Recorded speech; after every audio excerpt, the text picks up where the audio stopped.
Have you ever heard of a winter so brutal it could freeze a house and a family's entire future in place for 40 years? Or a woman so beaten down by life that even hope felt like a luxury she couldn't afford? Until one phone call changed everything. Imagine opening the door to an abandoned mansion in the mountains and finding Christmas, an entire world of it, preserved exactly as it was in 1982, as if someone had been waiting for you, specifically you, to come. Sounds impossible, right? But this story is real in all the ways that matter. It's a story about loss, courage, the kind of secrets that can ruin generations, and the quiet strength of a mother who had nothing left except the will to keep going for her children. And what she discovered inside that frozen house didn't just rewrite her destiny. It challenged everything she thought she knew about justice, legacy, and the true meaning of survival. So, how does an ordinary woman go from struggling to feed her kids to uncovering one of the most breathtaking and dangerous hidden collections in American history? Let's step into the snow and begin. Hai kung kam pa ngai by Gyo. Some winters arrive quietly, like a soft reminder that life is slowing down. But the winter that settled over northern Maine, the year Elena Ward turned 35, was nothing like that. It came with a violence that felt personal. Cold, so sharp it stung the eyes, winds that rattled the walls of their run-down rental like fists demanding to be let in. By the third week of December, temperatures had plunged below zero for 12 nights straight. Pipes were bursting all over town, neighbors were burning furniture to stay warm, and the kind of frost that usually appeared only on windows began forming inside homes. It was the kind of winter that exposed everything: poverty, loneliness, the truth people tried so hard to hide. And no one felt that more than Elena. Her life had been unraveling long before the snow came. She worked 3 jobs, diner shifts at dawn, overnight cleaning at a retirement home, and anything else she could pick up in between. Her hands were rough from chemicals, her back always tight, her feet constantly aching. Her 2 children, Noah and Lily, slept on a pull-out couch because their apartment was too small for real rooms. The heat never worked for more than a few hours at a time. And most nights, Elena layered them in sweaters and wrapped them in blankets like little burritos, just to keep them warm. Still, they sometimes woke up with their breath floating in the air like ghosts. It wasn't the kind of childhood anyone deserved, but Elena did everything she could to make it feel like one. What made it harder was that she used to dream big. She used to believe she'd break the cycle she grew up in. Violence, scarcity, bouncing between shelters when her mother couldn't pay rent. But life doesn't always give second chances. And when her husband disappeared 2 years earlier, no note, no goodbye, just gone. Elena stopped expecting miracles. She learned to measure success in small ways: paying a bill on time, carving out 10 minutes to help with homework, keeping the lights on 1 more week. That winter, though, even those small victories felt out of reach. The electric company sent warnings. The landlord threatened eviction. And Christmas was 12 days away, and she had $39 in her bank account. But somehow, even in the middle of all that hardship, the kids kept finding pockets of joy. Lily drew snowflakes on scraps of cardboard and taped them to the walls. Noah saved a broken string of lights he'd found in the dumpster and fixed them using duct tape and hope. They didn't ask for gifts, They asked if maybe this year they could bake cookies like their classmates did, the kind with real chocolate chips, not the cheap off-brand ones that tasted like cardboard. Elena promised she would try. She didn't know how, but she always said yes to them. That was the one thing she still believed in, saying yes when life had given her too many no's. As the days grew colder and the nights stretched long, she started to wonder how much more she could take. Her heater coughed its last breath on a Monday night, the pipes whining like something inside them was dying. She wrapped the kids in coats and blankets and told them it was a campout, trying to turn fear into fun, the way mothers do when they have no magic left but love. They fell asleep eventually. Elena didn't. She sat on the floor beside them, watching the snow build up outside the window, wondering how long a person could hold everything together before something inevitably cracked. And it's in moments like that, when a person is worn down to the bone, when the world feels too heavy, when survival becomes the only language left, that stories like this one begin. Because change rarely starts with triumph. It starts with exhaustion, with desperation, with a small whisper inside that wonders if there could be something more. Elena didn't know it then, but the coldest winter of her life was about to lead her to something she never could have imagined, something hidden, something waiting, something that would test her, transform her, and force her to decide what kind of legacy she wanted to leave behind. For now, all she had was a frozen apartment, 2 sleeping children, and the silent question every struggling parent asks in the dark. How much longer can we keep going like this? And the truth was, that question was about to be answered, not by a miracle she prayed for, but by a mystery she never saw coming. Because sometimes the hardest winters are the ones that lead us exactly where we're meant to go. And as the snow kept falling outside Elena's window, the path toward that place was already opening. Quietly, unexpectedly, and about to change everything. The morning it happened, Elena wasn't thinking about miracles or mysteries. She was thinking about whether she had enough gas to make it through another day. Driving from her cleaning shift to the diner, then back to the school to pick up the kids. The cold had settled deeper overnight, tightening around the town like a fist, and as her old sedan coughed awake, the kind of sound a car makes when it's begging for retirement, her phone buzzed with a number she didn't recognize. She almost didn't answer. Unknown numbers usually meant bill collectors, warnings, reminders of everything she couldn't afford. But something made her swipe anyway.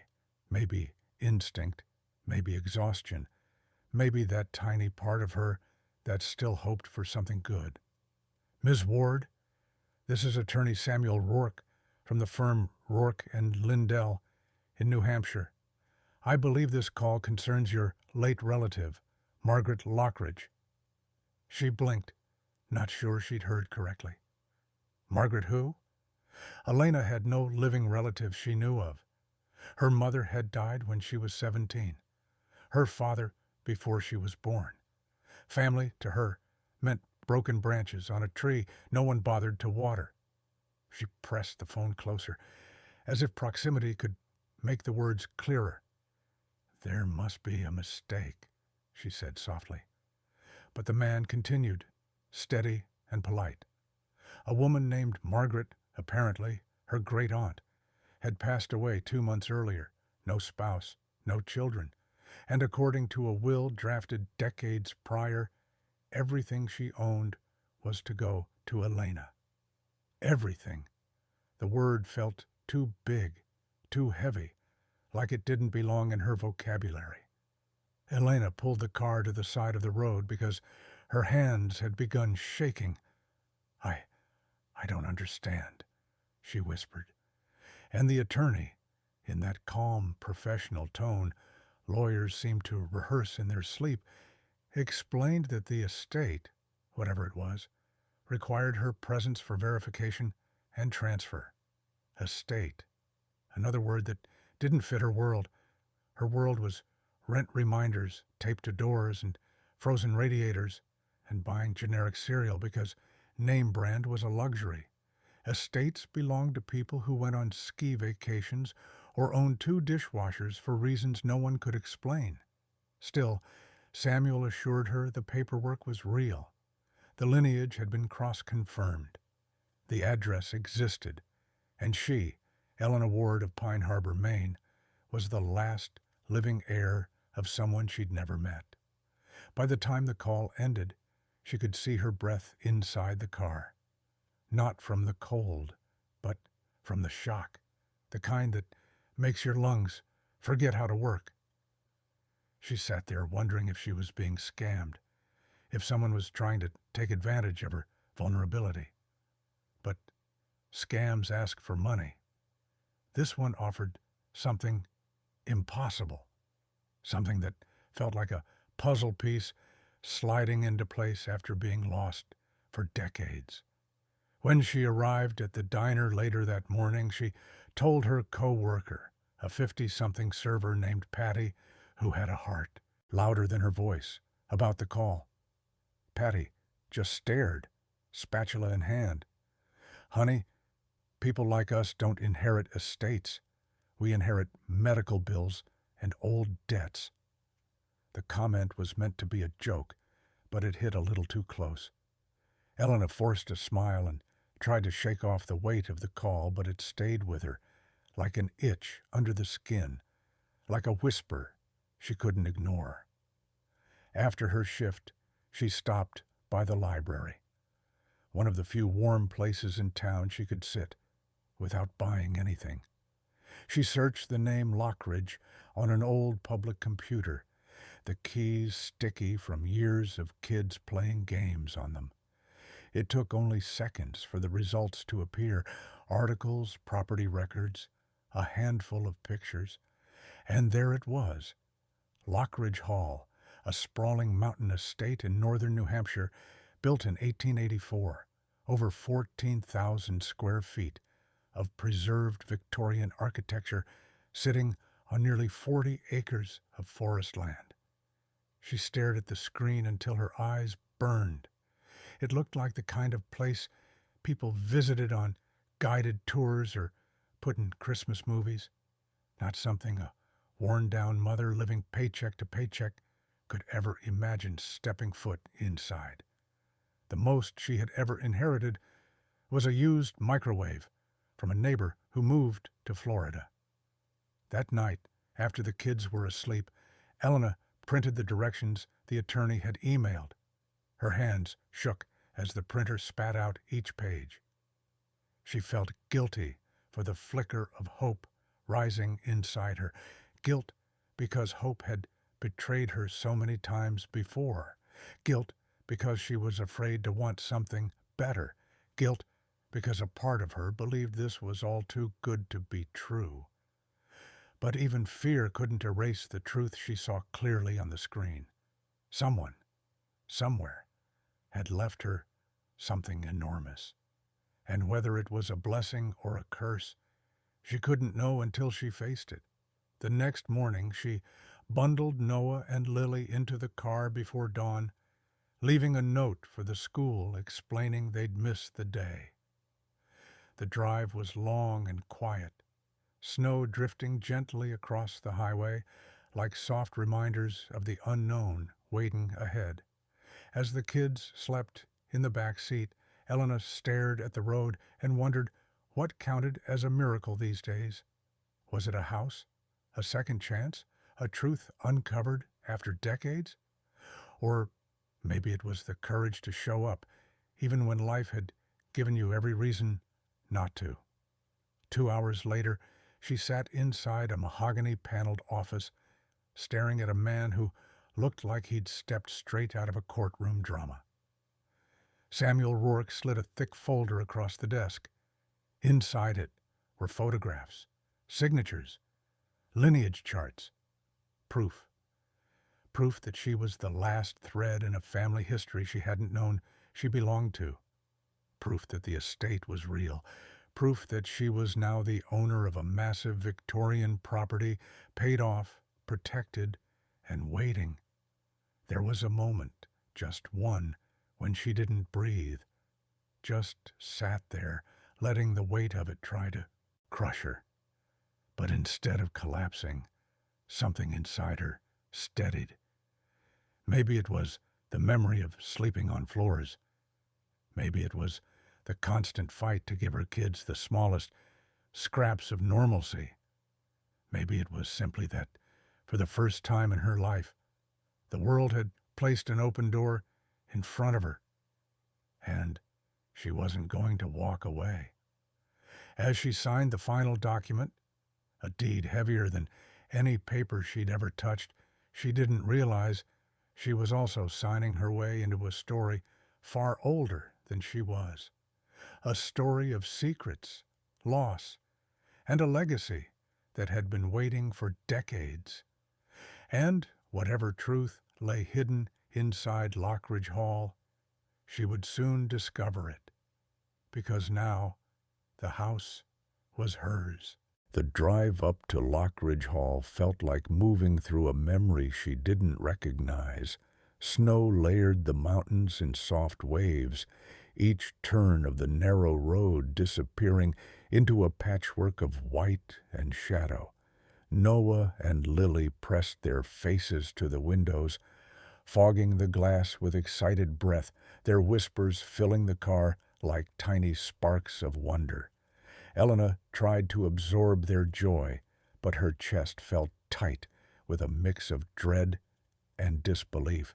She had seen pictures of the mansion online, but photos never capture the weight of reality, never prepare you for the moment the world shifts and reveals something meant for you, even when it makes no sense. When the iron gates appeared, tall and black and crowned with intricate scrollwork, Elena slowed the car to a crawl. The gates were chained but rusted, as though they hadn't been touched in decades.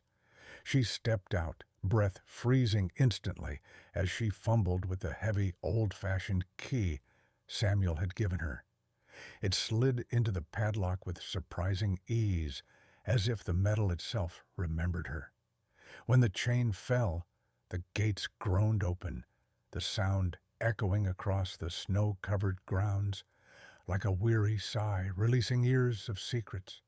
The driveway, flanked by towering pines, curved gently upward until Lockridge Hall emerged, a massive Victorian mansion dressed in winter, its stone walls coated in frost, its windows reflecting the pale sky.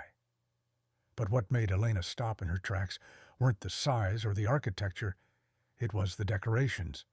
Christmas lights draped from the eaves, frozen in time. A faded wreath hung on the door, still neatly tied, with a red ribbon. Ceramic reindeer stood on the porch, one cracked but intact. It looked like someone had prepared for a holiday celebration and then vanished mid-breath. The kids ran ahead, their boots sinking into the snow. "Mama, it looks like a Christmas movie," Lily shouted, twirling in the frozen yard. And it did. Except no movie ever carried that eerie stillness, that sense of stepping into a moment someone else had abandoned. Elena's heartbeat thrummed in her ears as she climbed the porch steps. She raised a shaky hand to the door and pressed the second key into the lock. It clicked, slow and heavy, and the door creaked open. The air inside was unbelievably cold, colder than the winter outside, as if something deep within the house had swallowed warmth decades ago and refused to give it back. Her first breath came out in a plume of white. The foyer stretched before her, grand and silent, with a crystal chandelier hanging overhead, its prisms catching the faint light like frozen tears. And everywhere, everywhere, Christmas. A 12-foot tree stood in the corner, ornaments dangling like tiny glass memories. The garland lining the staircase had browned with age, but still held its shape. A row of stockings, embroidered with initials she didn't recognize, hung beside an oversized fireplace. A dining table was set for 12, plates gleaming beneath layers of dust. At the far end of the room sat wrapped gifts, boxes covered in faded wrapping paper, bows wilted but intact. It was as if someone had paused time on December 24th, 1982, expecting to return later that night. But no one ever had. Noah tugged her sleeve. "Mom, why is everything still here?" She knelt to meet his eyes, but she had no answer. She didn't know why the decorations had been left untouched, why the house had been sealed instead of sold, why Margaret Lockridge, this mystery relative, had chosen to leave everything waiting. But the room pulsed with intention, like the house itself had been holding its breath for her arrival. They explored the ground floor slowly. The kitchen looked preserved from a different era. Olive green cabinets, copper pots, handwritten recipe cards stacked neatly beside a rusted mixer. A vintage calendar still hung on the wall, stopped on December 1982 with Christmas Eve circled in red. Elena traced the faded ink with her thumb, imagining the hand that once held that pen, the anticipation that must have filled this home before something, somewhere, had gone terribly wrong. Upstairs, the bedrooms were time capsules. 4-poster beds, ruffled curtains, vanity tables with dried perfume bottles still lined up. In one room, records were scattered beside a turntable, the last vinyl sleeve half pulled out, as if someone planned to listen but never got the chance. In another, a child's room, toys were arranged neatly on shelves, and a half-finished puzzle lay on the floor. The strange thing was, not a single sign of struggle. No chaos, no rushing, no forced exit. Just pause. In the master bedroom, a large framed photograph rested on a cedar dresser. A woman, elegant and composed, stood in front of the mansion, wearing a winter coat and a smile that didn't quite reach her eyes. Margaret Lockridge, the Aunt Elena had never met, the woman who had lived here alone for decades, the woman who had chosen her. Elena studied that face, searching for familiarity, maybe the shape of a cheekbone or the tilt of a brow, but what struck her most was the loneliness in Margaret's expression, a loneliness Elena knew too well. She set the photo down and whispered, "Why me?" But only silence answered. As they continued exploring, a small detail kept tugging at her attention. The hallway at the end of the second floor. It was colder than the rest, colder than the entire house, as if winter lived behind one door in particular. The kid stayed behind her as she approached, drawn by something she couldn't name.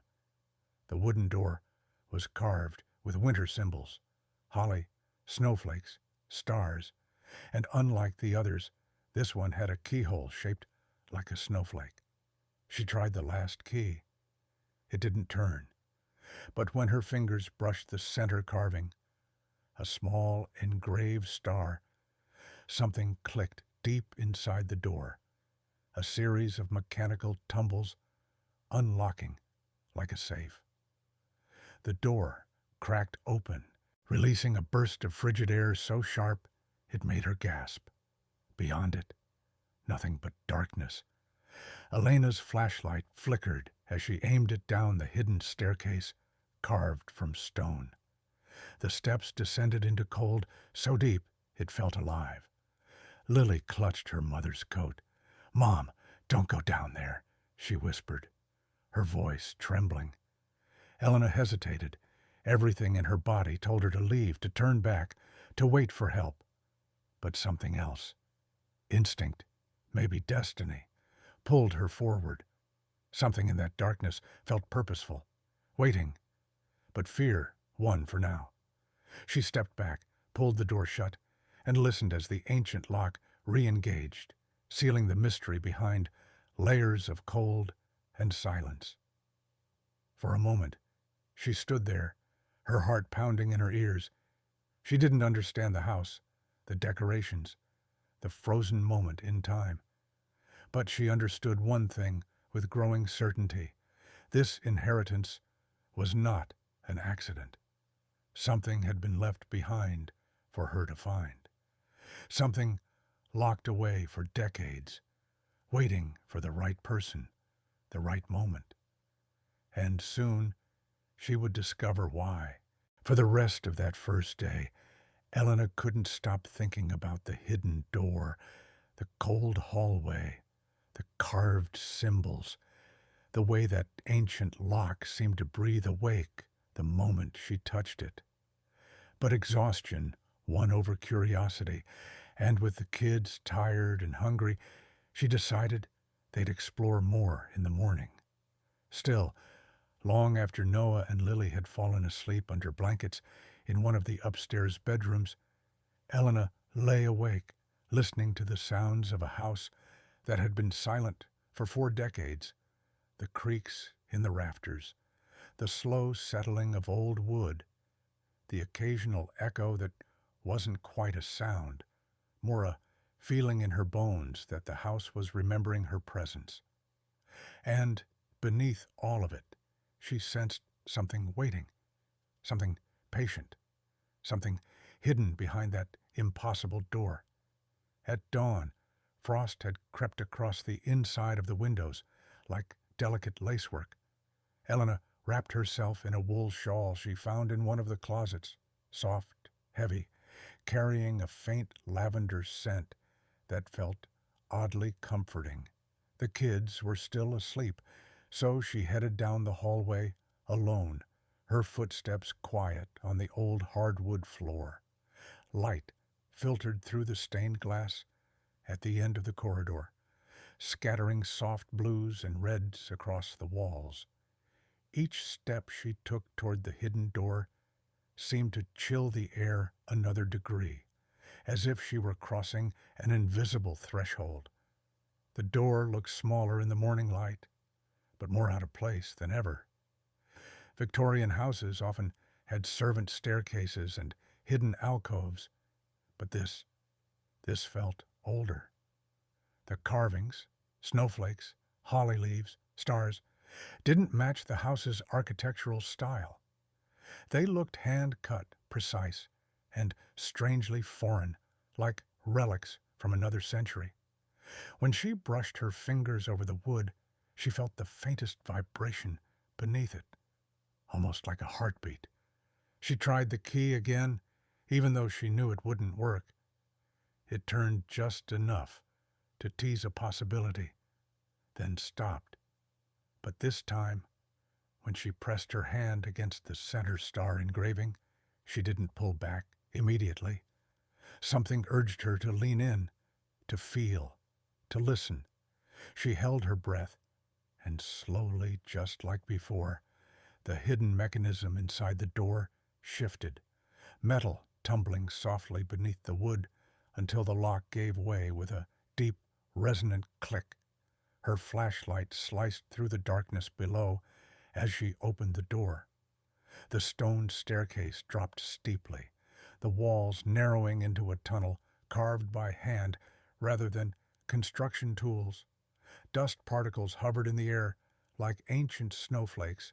She expected the smell of mold or decay, but the air was strangely clean. Cold, yes, but crisp, like mountain air sealed away for decades. She hesitated at the top step. Something inside her warning, if you go down there, Nothing in your life will ever be the same again. And maybe that was true, but maybe that was the point. Maybe this door was the reason she had been brought here, the reason Margaret Lockridge had chosen her. Sometimes life sends a path so strange, so unexpected, you can't see where it leads. You just feel the pull. Elena descended the stairs slowly, her hand gripping the iron railing that felt colder than ice. The lower she went, the heavier the silence became, pressing around her like thick velvet. Her flashlight caught carvings on the stone walls, swirling patterns, pine branches, stars, echoes of the symbols on the door. They reminded her of old Norse designs she had once seen in a book at the library, the kind associated with winter solstice rituals and ancient celebrations.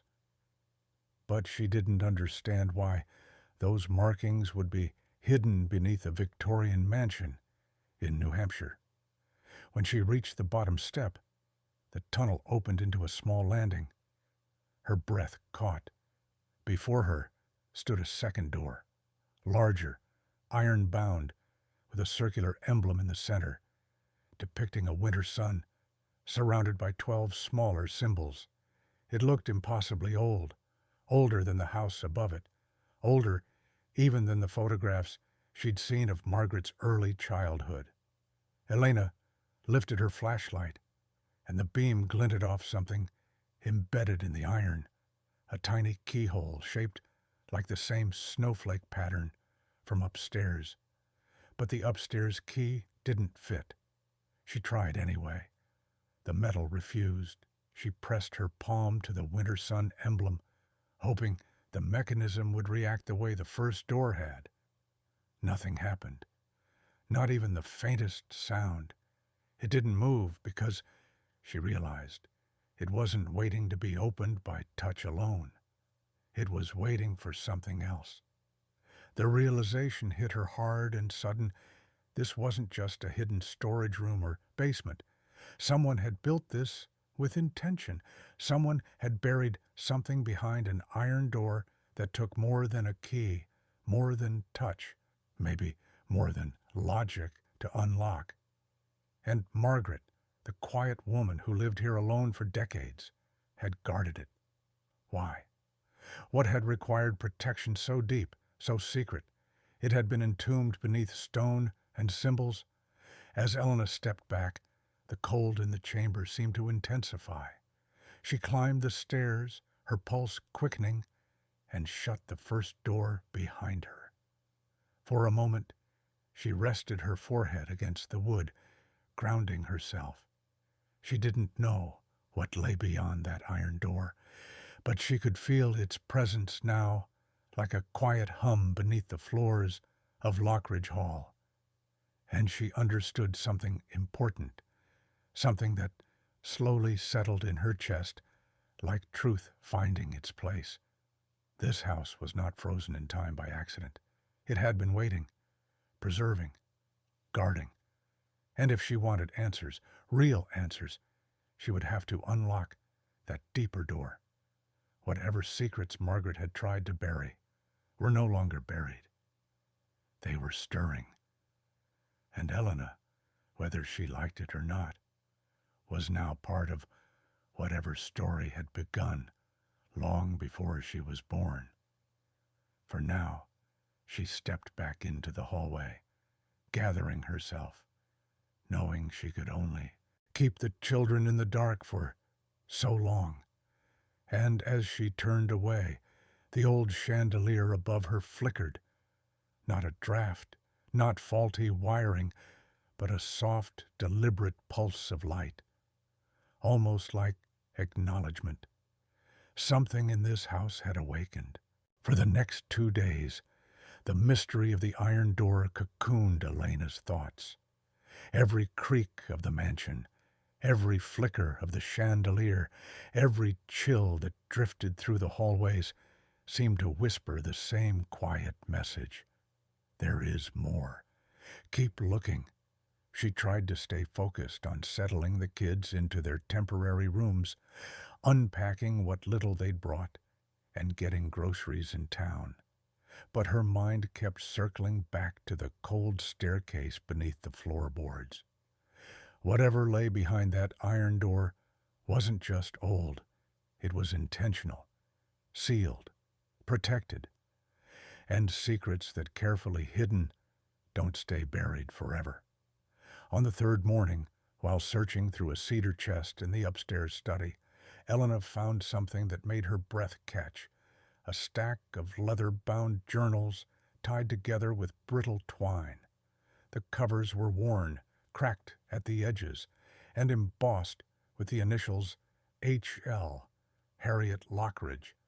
11 journals in total, spanning decades. She lifted them gently, the leather soft beneath her fingertips, and carried them to the window, where pale sunlight pooled across the floor. Dust motes drifted around her in shimmering arcs, as if the house itself were exhaling after years of silence. Elena opened the first journal, dated 1961. The handwriting inside was neat and deliberate, each loop and line shaped with care. It began simply enough: a young woman describing her days in college, her passion for art history, her fascination with lost artifacts and ancient traditions. But as she turned the pages, the tone shifted. Entries became fragmented, urgent. Harriet wrote of a man she loved, a researcher named Thomas Calder, who specialized in cataloging historical winter rituals across Europe and North America. Their partnership, romantic and academic, seemed to light up Harriet's world. She wrote about him with a kind of awe, the way someone writes about the one person who finally sees them. But then the entries darkened. Thomas disappeared in 1964 during a research trip abroad. No trace, no body, no answers. Only rumors that he'd stumbled onto something he shouldn't have: a network trafficking in stolen artifacts during the height of the Cold War. Harriet believed he hadn't abandoned her. She believed he'd been silenced. There were pages stained with what looked like watermarks, as if tears had slipped onto the paper decades ago. Elena felt her chest tighten, reading those passages. Grief like that doesn't fade. It settles deep into a person's bones. As she continued through the journals, a clearer pattern emerged.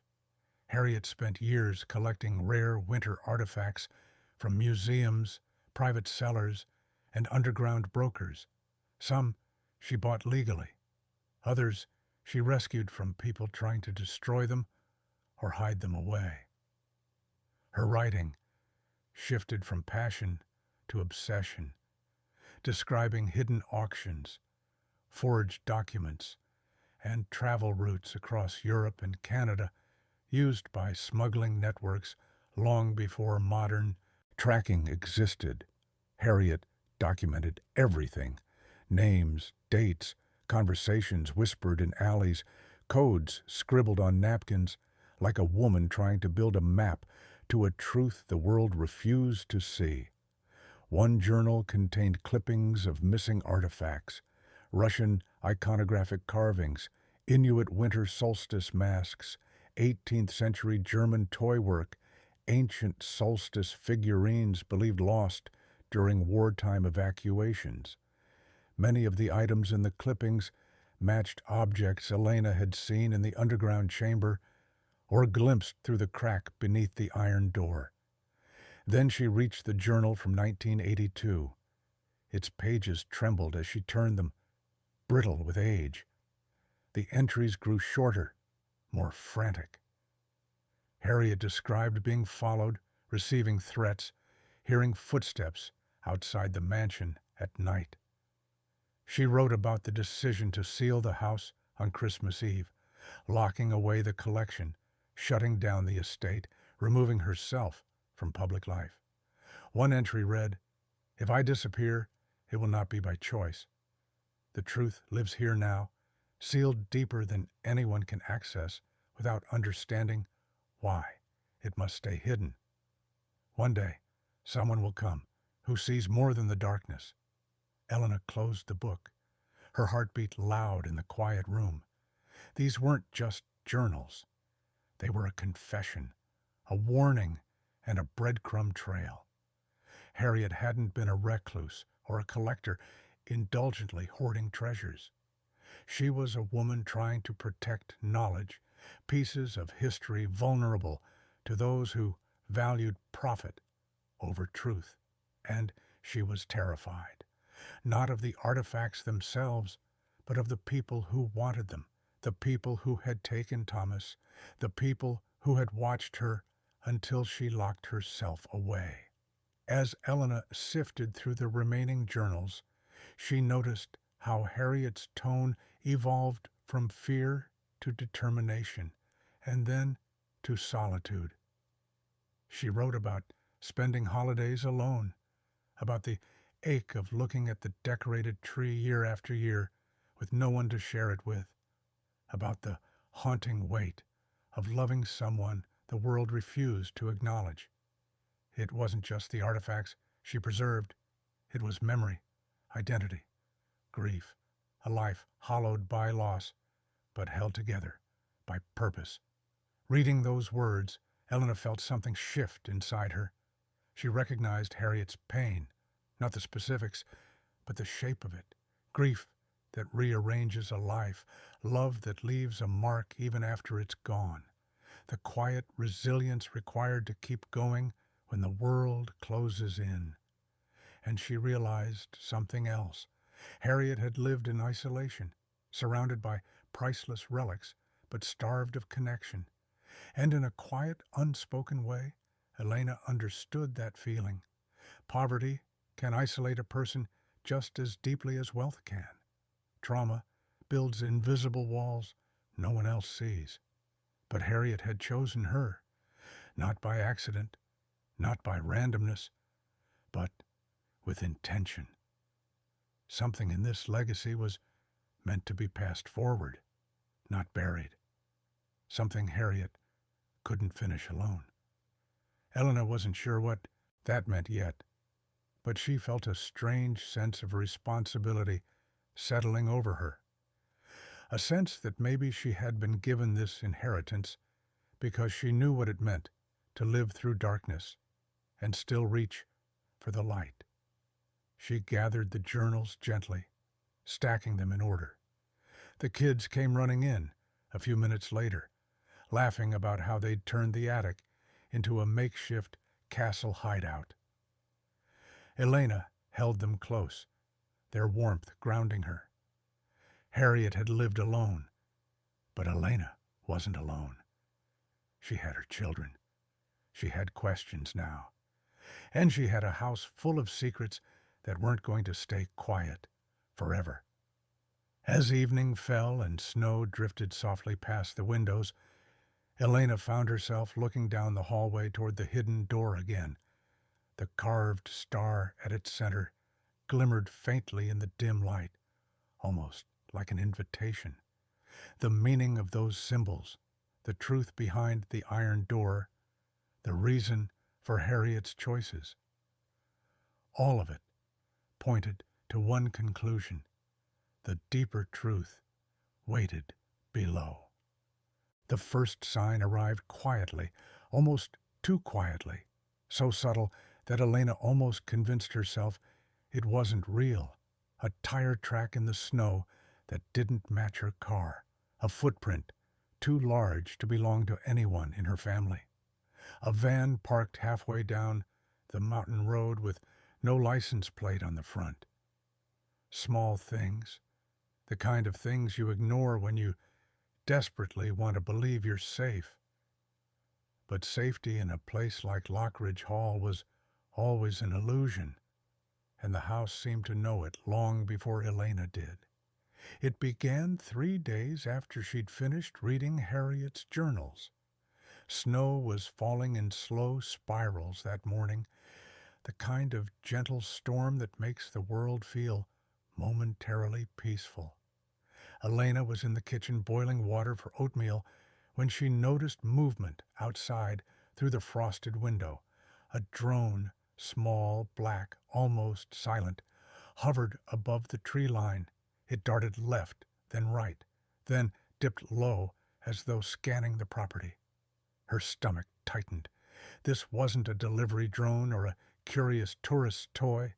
This was deliberate, controlled, watching. She stepped outside into the biting cold, hugging her coat tighter. The drone drifted backward the moment she appeared, rising above the trees before vanishing completely. The kids' voices echoed from upstairs, unaware of the silent intrusion overhead. Elena forced a calm expression onto her face before calling them down for breakfast, but her hands didn't stop trembling until long after the drone was gone. Later that afternoon, when the sky dimmed into a blue-gray haze, she drove the kids into town to pick up extra groceries. On the way back, she noticed a black SUV parked off the shoulder of the main road. The windows were tinted. No one was inside, or at least no one visible. When she slowed to pass it, the engine roared to life. The SUV didn't follow them, but it also didn't drive away. It simply idled, a dark silhouette behind a veil of falling snow, watching, waiting, measuring something Elena couldn't yet see. She tried to rationalize it, telling herself it was hunters or travelers or locals checking their engines in the cold. But by the time she pulled through the iron gates, a chill crawled up her spine that had nothing to do with winter. She locked the doors, triple-checked the windows, and made sure the kids were asleep before she let herself sit in the quiet and admit the truth she'd been avoiding. Someone knew she was here. Someone knew Harriet was gone. And someone wanted what was behind that iron door. 2 nights later, the threat stopped being subtle. Elena woke around 3 a.m. to the sound of crunching snow, footsteps, slow, steady, deliberate. She crept to the window, heart pounding in her throat, and saw a figure moving through the trees. Tall, dark coat, no flashlight, no hesitation. Whoever it was moved with the ease of someone who had been there before, someone who knew exactly where to step to avoid breaking branches or triggering noise. Elena didn't breathe as he approached the base of the mansion, paused beneath the balcony, and tilted his head upward, toward her window. Though she couldn't see his face, she felt the weight of his attention, a silent acknowledgement that made her blood run cold. Then, just as slowly as he'd arrived, he turned and disappeared into the forest, leaving only a fading trail of compressed snow behind him. The next morning, she found a note under her front door, slipped through the cracks during the night. Plain paper, ink smeared from the cold, 5 words written in a steady, confident hand. The house isn't yours alone. No threats, no demands, just a statement, a claim, a warning. Her hands shook so hard, she had to sit on the marble staircase to steady herself. She thought about Harriet, about the entries where she described being watched, the fear that pushed her deeper into isolation. Elena realized with a sinking clarity that the same eyes now watched her, and that the organization Harriet had written about had not disappeared with time. Networks like that, rooted in greed and secrecy, rarely dissolve. They adapt, they wait. And now, after 40 years of silence, they had returned. When she took the kids to school the next morning, the world felt sharper, edges cleaner, sound more intense. Every car behind her seemed too close. Every passerby seemed to stare a little too long. And at pickup, Noah whispered that a strange man had asked him whether he liked living in the big old Christmas house. Elena's knees nearly buckled at the words. It wasn't just her they were watching anymore. It was her children. That night, she sat at the kitchen table long after the kids had fallen asleep, her mind racing through Harriet's notes. The journals mentioned collectors, black market dealers, intermediaries who trafficked in stolen art, and a particular group known only as the Solstice Circle, a shadow network operating underground auctions across borders. They specialized in winter artifacts, the rarest, most symbolically charged items from old world cultures. Items like the ones Harriet had spent half her life protecting. Items likely sealed behind that iron door. And suddenly, everything connected. The drone, the SUV, the footsteps in the snow, the note. They weren't random. They were reconnaissance. This wasn't about the mansion. It wasn't about her inheritance. It was about the collection. And whoever these people were, they believed Elena now possessed something that belonged to them. She looked toward the staircase leading to the hidden door, the cold draft drifting from beneath it like a whisper from the past. She didn't know how to open the iron door yet, but the organization didn't either, or else they would have broken in by now. For the moment, she still had time. A fragile, precious window. But she understood this much. Staying silent was no longer an option. Harriet hadn't been able to fight alone, and Elena couldn't pretend she was capable of doing what Harriet couldn't. She needed help. Real help. Someone who understood stolen artifacts, hidden networks, the shadows Harriet had spent a lifetime navigating. Someone who wasn't afraid of the dark. And as the snow thickened against the windows and the house settled into uneasy quiet, Elena knew exactly what her next step would be. The morning after the note appeared beneath her door, Elena woke with the kind of clarity that only fear can sharpen. She'd spent weeks convincing herself she could handle the strange, the hidden, the cold hum beneath the mansion floors. But this was different. Someone had been close enough to touch her door, close enough to watch her children, close enough to know she was alone in ways that weren't metaphorical anymore. And, for the first time since inheriting Lockridge Hall, Elena admitted something she hadn't allowed herself to say out loud. I can't protect them by myself. While the kids were at school, she drove into town to find cell service and sat in her car outside the public library, searching for anyone who could understand what she had stumbled into. Her searches led her down countless rabbit holes, articles on stolen art networks, documentaries about Cold War smuggling routes, academic papers about artifact trafficking that still operated under the radar. But what finally caught her attention was a name, Victor Hale, a former FBI agent who once worked with the Bureau's art crime team. He had led operations recovering stolen Renaissance paintings and dismantling several international smuggling rings.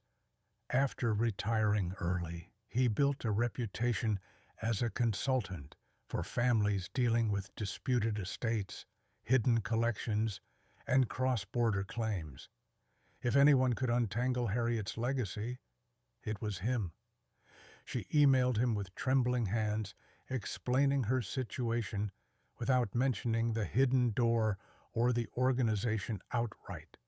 Just enough truth to show urgency, not enough to sound unhinged. She didn't expect a response, certainly not within minutes. But her phone buzzed, and there it was. I can be in New Hampshire by tomorrow afternoon. Don't touch anything until I arrive. His speed unsettled her, but also relieved her, people don't respond that quickly unless they know the danger is real. When Victor arrived the next day, he stepped out of a rented SUV with an expression that blended suspicion and curiosity. Middle-aged, salt-and-pepper beard, sharp eyes that scanned the property with the practiced ease of someone who had spent years reading danger in places most people found peaceful. He greeted Elena with a firm handshake and a question that sent a chill down her spine. How many people know you're here? It was then she realized he hadn't come just to help. He had come prepared for war. Inside the mansion, Victor moved through each room slowly, studying details Elena had overlooked. The reinforced locks on the back doors, the outdated but intricate security wiring near the basement stairs, the hidden hinges beneath the foyer rug. It was as if Harriet had spent decades preparing the house not for comfort, but for siege. When Elena finally led him to the hallway and opened the carved winter door, he exhaled in a low whistle. "You weren't exaggerating," he murmured, tracing the snowflake keyhole. "This isn't Victorian. It's older, much older. These symbols are solstice-related, Norse, Celtic, maybe even pre-Christian. This door wasn't part of the original house. Someone built this to protect something valuable enough to risk their life for." Elena felt the truth of his words settle in her chest, like a stone. When they descended the staircase, Victor's expression hardened. He touched the carvings on the stone walls, shaking his head in disbelief. "I've seen underground chambers in Italy, hidden archives in Paris, but nothing like this in the U.S. Whoever built this had resources and a purpose." His voice lowered. "And someone else wants it." Back upstairs, while the kids played in the parlor, Victor sat Elena down at the long dining table, spreading Harriet's journals across the linen surface. Over the next 2 hours, they pieced together timelines, names, coded entries, and half-finished clues Harriet had left behind. Victor recognized several individuals mentioned: former brokers tied to black market auctions, curators who lost positions due to scandals, intermediaries rumored to shift priceless artifacts across continents. Some were dead, some had disappeared, some were still active, and all of them had once belonged to an underground network called the Solstice Circle, the same group Harriet believed had taken Thomas. Victor explained it plainly. "These people don't forget, and they don't forgive. If they believe the collection is here, they will keep coming. They don't operate through courts. They don't negotiate. They take, and they destroy everything in their path." The weight of those words pressed down on Elena until her hands began to shake. Victor reached across the table, steadying her wrist. "You're not powerless, but you need to make a choice. And soon." That choice was the impossible one.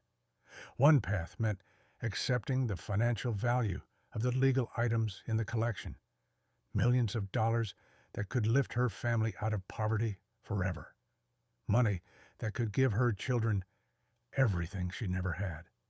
The other path meant exposing the illegal or disputed pieces to the authorities, unraveling decades of secrets, and risking the wrath of the Solstice Circle. It meant choosing justice over security, truth over safety, legacy over survival. Before she could respond, Victor introduced her to someone over a video call, a woman named Lily Moreau, a Canadian curator specializing in cultural repatriation. She had spent her career helping return stolen artifacts to indigenous communities and foreign museums. Her eyes softened when Elena explained what she had found. "There will be immense pressure to keep quiet," Lily warned. Collectors will offer money. Brokers will threaten consequences. But history belongs to everyone, not to those who hide it in the dark.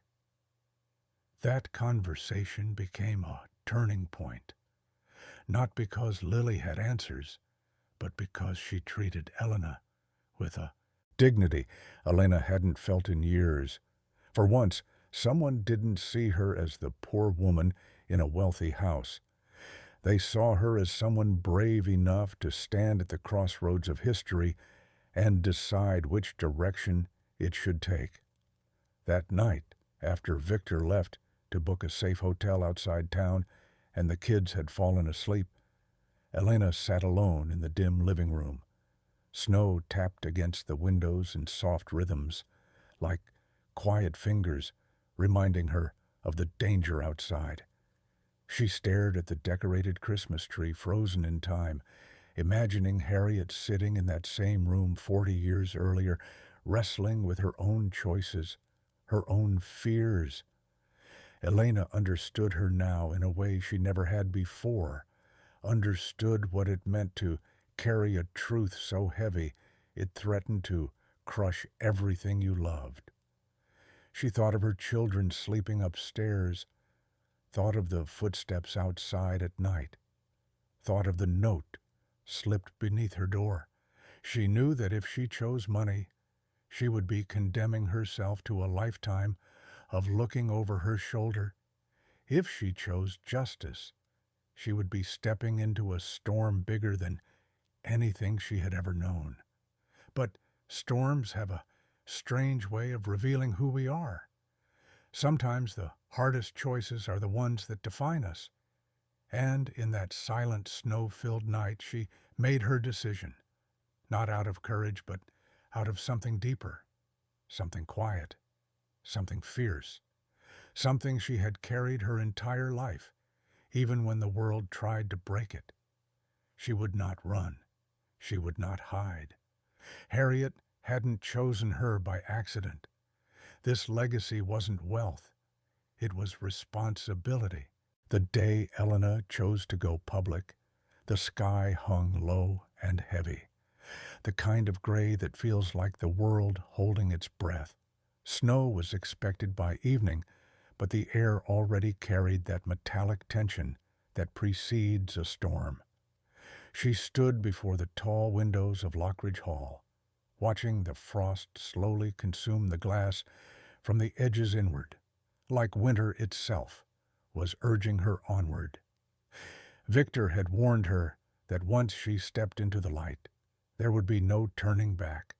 Not for her, not for her children, not for the legacy Harriet left behind.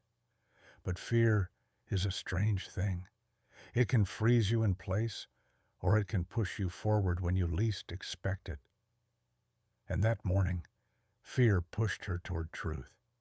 She spent hours gathering everything: Harriet's journals, the lineage documents, the letters, the meticulously labeled inventory sheets, photographs Victor had taken of the chamber and the winter artifacts, and receipts Harriet had kept from auctions no longer in existence.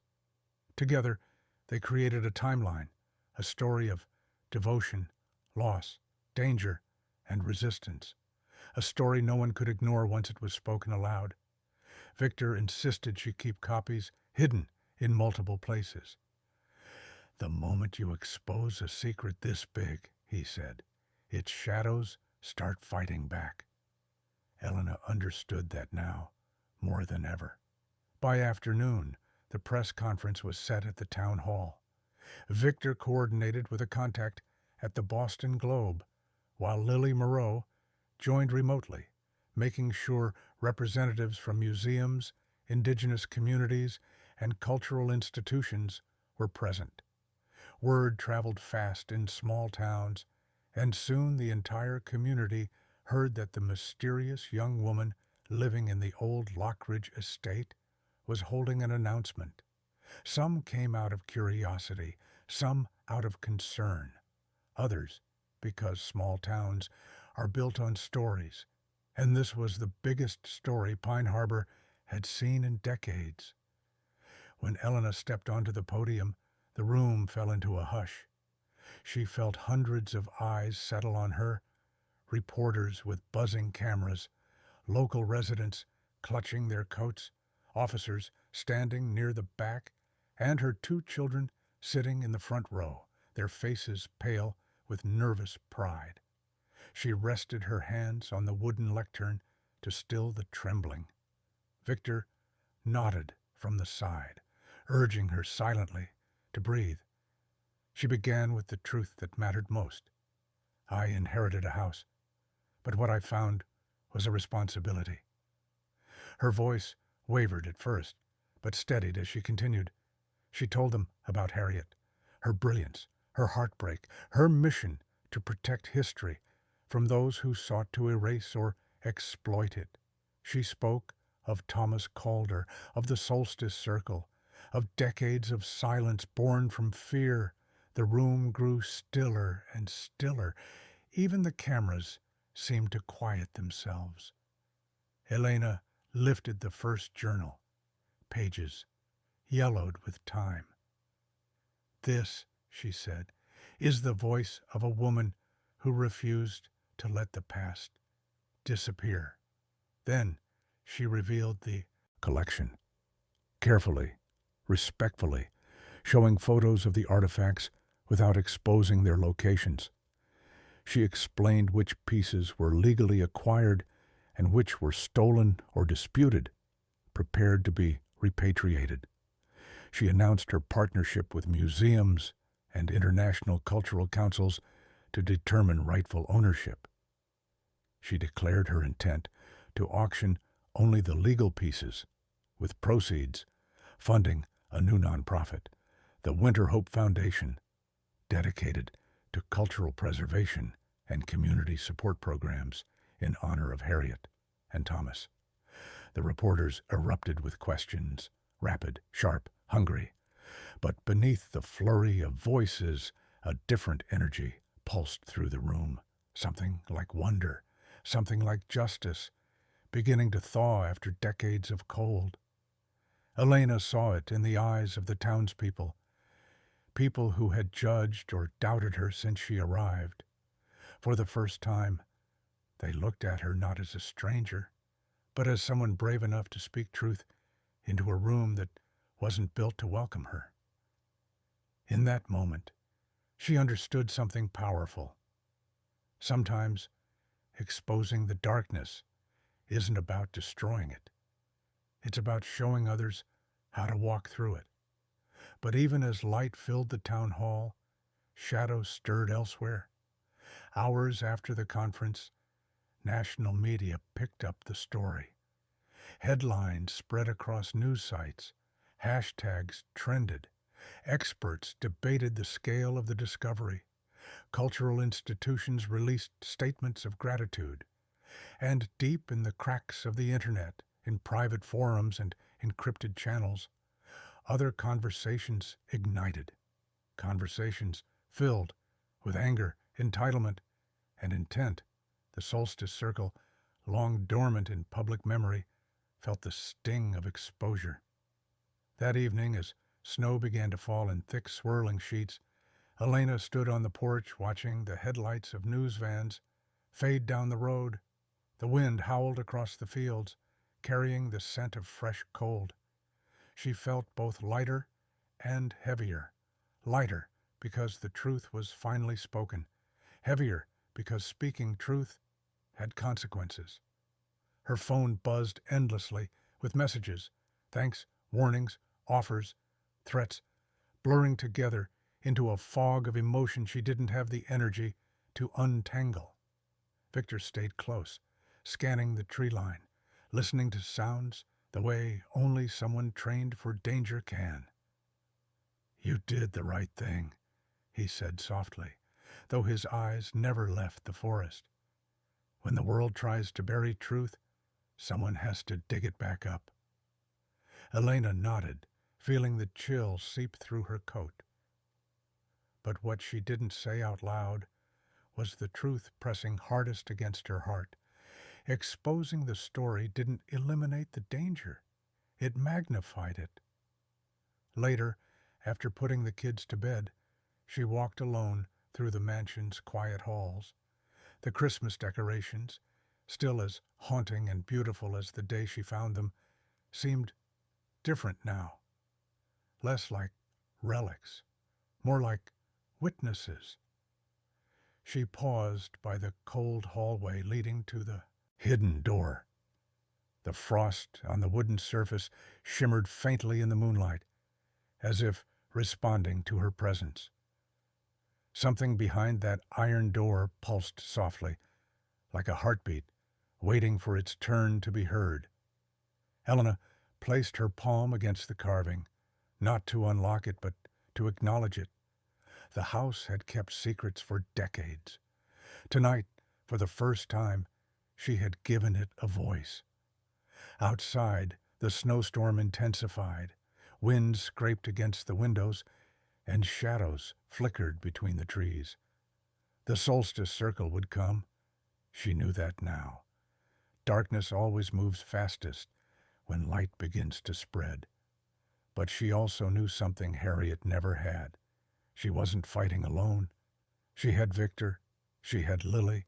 She had the entire world watching. And most of all, she had a truth too bright to be hidden again. In the days that followed the press conference, Pine Harbor transformed in ways Elena could never have imagined. What had once been a quiet, overlooked town in the mountains became the center of a storm. Media vans lined the streets.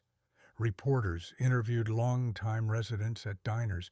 Museum representatives arrived with briefcases full of paperwork, and federal authorities quietly set up temporary offices in municipal buildings. It felt as though the world had shifted its axis and placed Pine Harbor at the very top, a spotlight that revealed every crack, every shadow, every forgotten truth hidden beneath decades of snow. And at the center of it all was Elena, a woman who had simply tried to keep her children warm, now thrust into a fight for justice that stretched across continents and generations. Federal investigators arrived first, agents from the FBI's art crime team, analysts from Interpol, and legal experts specializing in cultural property law.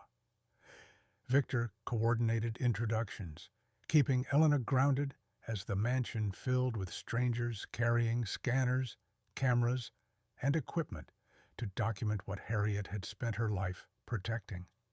The underground chamber became a controlled site, sealed by federal order, guarded day and night. For the first time, professionals could examine the carvings, the age of the stone, and the artifacts Harriet had cataloged so meticulously. And every expert reacted the same way, with awe, with disbelief, with the reverence of people standing before a piece of history that had survived despite every attempt to erase it. But justice is rarely simple. As the investigation unfolded, the Solstice Circle responded with sudden, desperate fury. Anonymous letters were sent to museums denying involvement. Wealthy collectors hired private attorneys who flooded federal offices with legal challenges. One night, a gas station security camera captured two masked figures leaving a threatening message spray-painted across a wall in red. The legacy is ours. The tension grew heavier each day, pressing on the town like the weight of an incoming blizzard. Still, the truth was stronger than their threats. The journals, the records, the testimony from experts, all of it formed a web too intricate to be torn apart. Trails of money transfers, old auction receipts, forged provenance documents, and coded correspondence Harriet had preserved became the backbone of a federal case, years in the making. As investigators dug deeper, they uncovered layers of the Solstice Circle's operations, smuggled artifacts hidden in climate-controlled vaults, offshore accounts used to pay for illegal shipments, even ties to museum insiders who had stolen items from storage rooms decades earlier. Every piece was a thread Harriet had tried to pull alone. Now, a team of professionals pulled them together. The trials began in Boston, drawing national attention. Elena attended every hearing, sitting quietly at the back of the courtroom, her hands folded tightly in her lap. She listened to testimonies about artifacts stolen from indigenous communities in Alaska, winter solstice relics taken during wartime evacuations in Europe, and cultural pieces trafficked through underground routes that stretched from Montreal to Berlin. She heard names Harriet had written decades ago, names she once struggled to pronounce, now spoken aloud, under oath. Some defendants were wealthy patrons of the arts who had built reputations on philanthropy. Others were brokers operating in shadows. And some were the kind of people who had stood in the forest outside her home in the dead of night. Through it all, Elena learned something quietly profound. Justice isn't fast, and it isn't clean. It's a slow, grinding battle that tests patience, resolve, and the willingness to relive pain you wish you could forget. But it's also a process that forces truth into the open, even when that truth trembles. She found strength not in victory, but in showing up every day in every courtroom, even when her heart pounded so hard she feared her chest might crack. Meanwhile, Pine Harbor began to change in its own unexpected ways. At first, the town resisted the attention. Locals complained about traffic, reporters blocking sidewalks, or tourists snapping photos of places that never mattered before. But gradually, the narrative shifted. Local shops hung signs in their windows, reading, "Thank you, Elena." High school teachers turned her story into discussions about ethics, courage, and cultural heritage. Even the children at school, who once whispered about the strange woman living in the Christmas mansion, now looked at Noah and Lily with something nearer to admiration than fear. The turning point came when the town council announced plans to partner with the Winter Hope Foundation. Using part of the legal auction proceeds, they began restoring community buildings, expanding food assistance programs, and creating a new cultural education center inspired by Harriet's dedication to history. Neighbors who once kept their distance began dropping off home-cooked meals, offering to help shovel snow, or simply leaving handwritten notes of encouragement on the mansion gate. For the first time, Elena felt like she wasn't living in shadows. She was building something in the open. And then came sentencing day. The courtroom buzzed with anticipation as judges delivered verdicts. Fines, forfeitures, prison terms, mandates for artifact repatriation. It wasn't a perfect victory. Justice rarely is. But it was accountability. Real, tangible accountability. The Solstice Circle had fractured, their influence weakened, their hidden empire dragged into the light piece by piece. Elena listened quietly as the judge spoke about Harriet's bravery, the importance of truth-telling, and the courage required to confront darkness. She didn't cry, not because she wasn't moved, but because a strange stillness settled inside her, the kind that comes only when something long held finally loosens its grip. In the weeks that followed, restoration teams worked with archaeologists and curators to transform Lockridge Hall. The mansion no longer felt like a haunted relic of the past. It became a living archive, a place where school buses stopped on field trips, where academics studied rare pieces, where winter celebrations honored traditions Harriet had tried to preserve. The underground chamber, once sealed away, reopened under supervision as a protected exhibit, complete with digital documentation and historical context.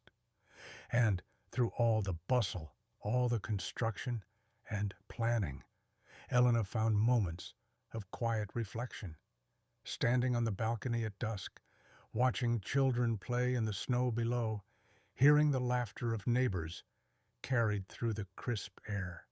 She realized that the legacy she inherited wasn't the mansion or the artifacts or even the story itself. It was the ripple effect, the awareness, the healing, the way truth had reshaped not just her life, but the life of an entire community. Yet one chapter still lingered unfinished, because beyond justice, beyond the trials and the public victories, there remained the deeper question of legacy, the kind that isn't written in law or carved in stone. A legacy built in the choices we make, the light we choose to carry forward, and the stories we pass down to those we love. Winter thawed slowly that year, as if the world itself needed time to recover from everything that had been unearthed. The snow melted first along the stone path leading up to Lockridge Hall, revealing patches of grass that pushed through the frost with quiet determination.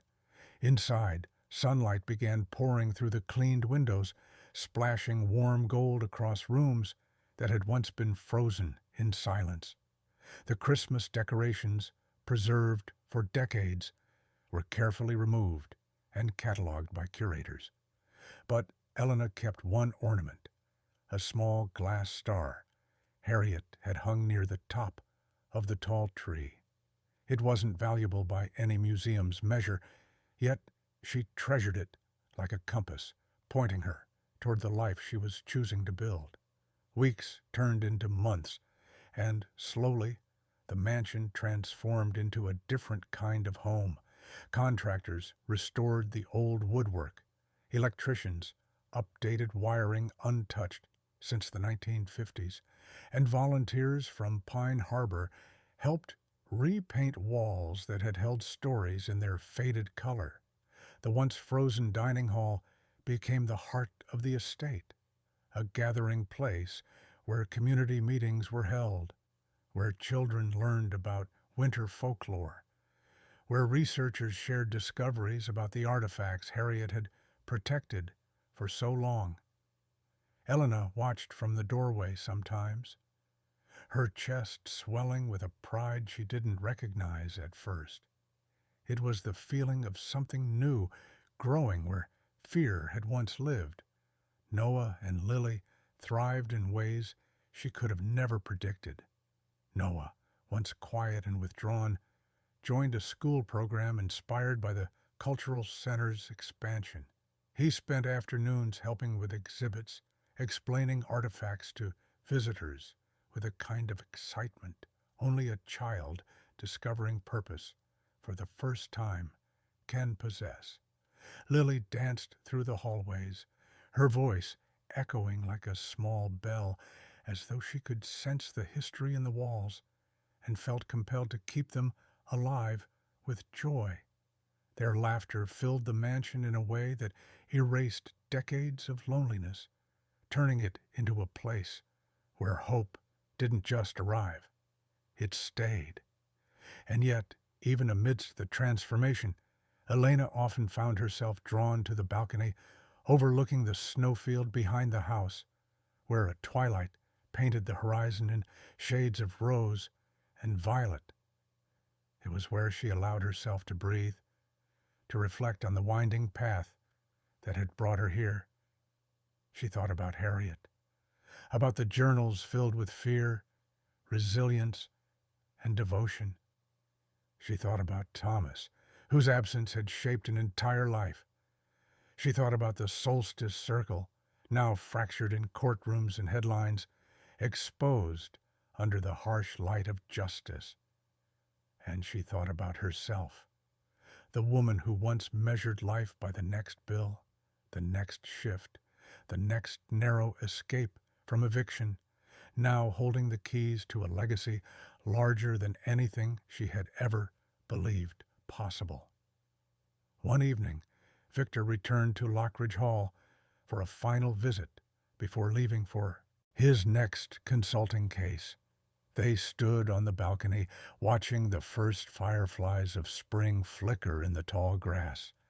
Victor broke the silence. "You know," he said softly, "long after the trials are forgotten, people will remember the woman who chose courage over comfort. That's how history works. It remembers the ones who showed up when it mattered." Elena didn't respond right away, but the words rooted in her carefully, like seeds placed gently in soil. For so long, she had survived by shrinking herself. It was strange to stand in a life built not from scarcity, but intention. Inside the mansion, the iron door had been unsealed and transformed into a secure exhibit, a place where visitors could learn about winter rituals, about Harriet's mission, about the danger of losing history to greed. Elena walked through that chamber one afternoon, tracing her fingers across the carvings that once frightened her.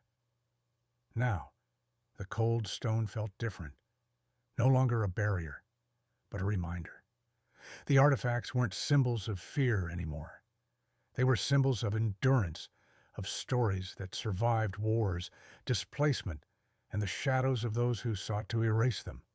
In that space, she understood something she had never fully grasped before. Legacy isn't what we inherit. Legacy is what we protect, what we nurture, what we choose to pass forward. Months later, on a bright summer evening, Pine Harbor held a small ceremony to honor the work she had done. Families gathered at the newly renovated town square. Children ran with paper lanterns shaped like snowflakes, and musicians played soft folk songs that floated gently through the warm air.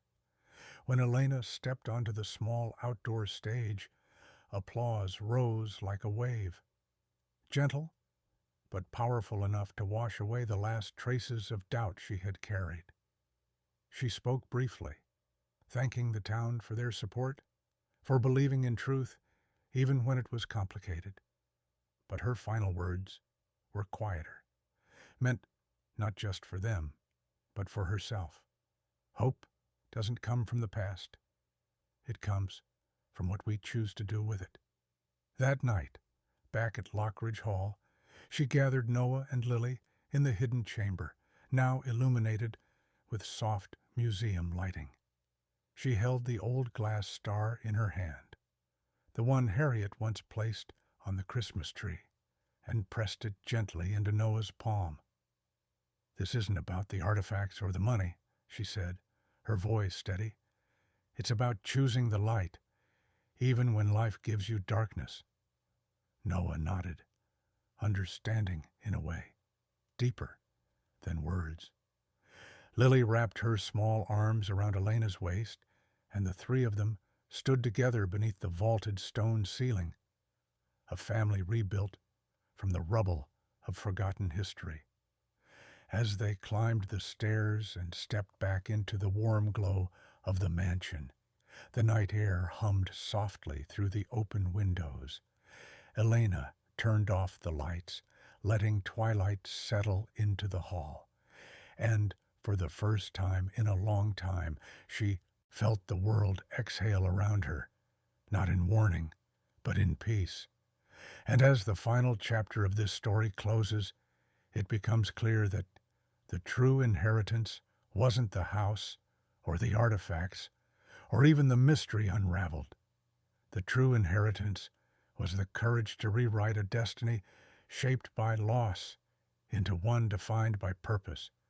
A reminder that legacy isn't just what we leave behind. Legacy is who we become while we're still here, choosing again and again to step toward the light.